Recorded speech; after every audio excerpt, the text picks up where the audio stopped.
இருக்கும் பொது இலக்கணத்தை தெரிஞ்சுக்கிட்டு தயங்காம தமிழிலேயே பேசுவோம். உயிரெழுத்து 12 படிச்சுக்கிட்டு மெய்யெழுத்து 18 சொல்லுவோம்.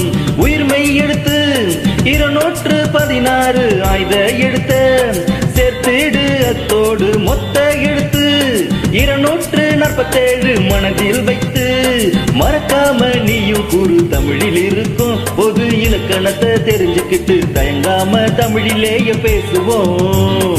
உயிரெழுத்து 12 படிச்சுக்கிட்டு மெய்யெழுத்து 18 சொல்லுவோம்.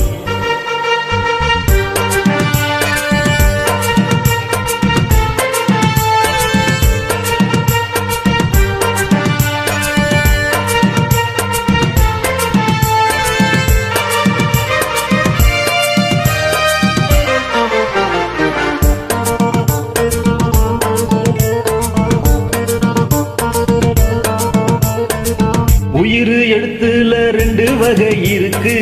குறிலு நெடில் என்று நீ சொன்ன சிறப்பு. மெய்யெழுத்த நீ 3ஆதான் பிரிச்சி அழகா படிச்சாக்கா அதுவேதான் மகிழ்ச்சி. கசட தபரவலி நஞன நமனமெலி எரள வழல இடை இனங்களை எழுதிடு. குறிலுக்கு மாத்திர 1 நெடிலுக்கு மாத்திர 2 புள்ளி வச்ச எழுத்துக்கெல்லாம் அறமாத்திரை அளவிடு. உயர்தினை அக்ரிணை 2 திணை வழக்கு தன்மை முன்னிலை படற்கையிட கணக்கு.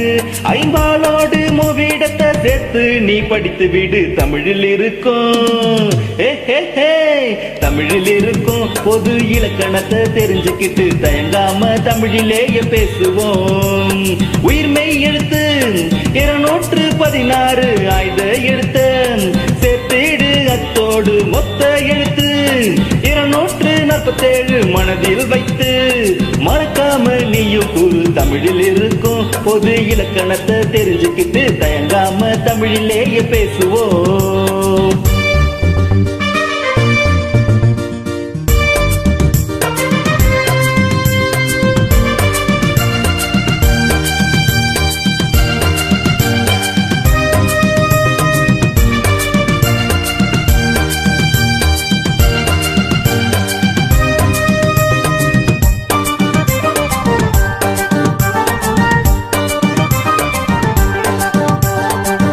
எழுத்து சொல் பொருள் யாப்பணி என்று ஐவகை இலக்கணம் தமிழுக்கு உண்டு.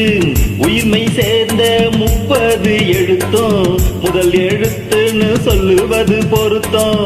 லாலா பயிற்சி நான் முயற்சி ராரா எழுத்தெல்லாம் மயங்கொழி பயிற்சி. பெயர் சொல் வினை சொல்லு இழைச்சொல் உரி சொல்லு 4 வகையான சொற்களை நீ படிச்சு. சார்பெழுத்து மொத்தம் 10 இருக்கு. சோர்வு இன்றி படிப்பது உன் பொறுப்பு. தமிழ் இலக்கணத்தை பிழையின்றி பேசிடு நீ எழுதிடு. தமிழில் இருக்கும் தமிழில் இருக்கும் பொது இலக்கணத்தை தெரிஞ்சுக்கிட்டு தயங்காம தமிழிலேயே பேசுவோம்.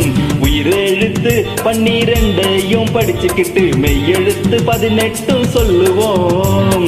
உயிர் மெய் எழுத்து 216 ஆய்த எழுத்த சேர்த்திடு அத்தோடு மொத்த எழுத்து 247 மனதில் வைத்து மறக்காம நீயும் கூறு. தமிழில் இருக்கும் பொது இலக்கணத்தை தெரிஞ்சுக்கிட்டு தயங்காம தமிழிலேயே பேசுவோம். உயிரெழுத்து 12 படிச்சுக்கிட்டு மெய்யெழுத்து 18 சொல்லுவோம்.